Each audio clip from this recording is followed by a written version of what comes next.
उत्तर प्रदेश रसोईया कर्मचारी संघ है जो मिड डे मील योजना में खाना बनाने का काम करती हैं और इनको अप्रैल से लेकर के अब तक मानदेय नहीं मिला है, जबकि इसके लिए हम लोगों ने बराबर जुलाई में, अगस्त में, सितंबर में जिलाधिकारी माध्यम के ज्ञापन दिए, बेसिक ज्ञापन दिए, लेकिन मानदेय का भुगतान नहीं हुआ।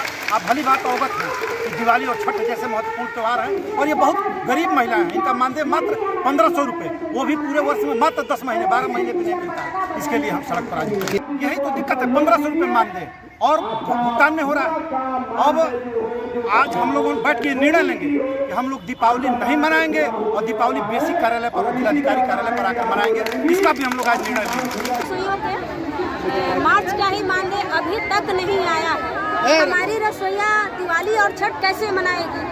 यदि मानदेय नहीं आएगा तो बीएसए कार्यालय में पूरी रसोईया हमारी 7000 महिलाएं बीएसए कार्यालय में पटाखा बजाने का काम करेगी। 8 महीना हो गया हमारी रसोईया का अभी तक मानदेय नहीं आया है। सरकार को ये सोचना चाहिए कि मानदेय हम दें, उनको सुनाई नहीं दे रहा है, पर सुनना पड़ेगा, नहीं तो इसका बहुत बुरा परिणाम हम लोग करेंगे। यहाँ से जुलूस के साथ बीएसए कार्यालय हम लोग अपना धरना प्रदर्शन बेलना और छनौटा। क्यों?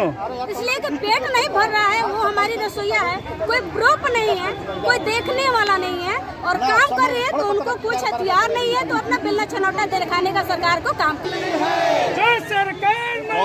कौन बोलेगा?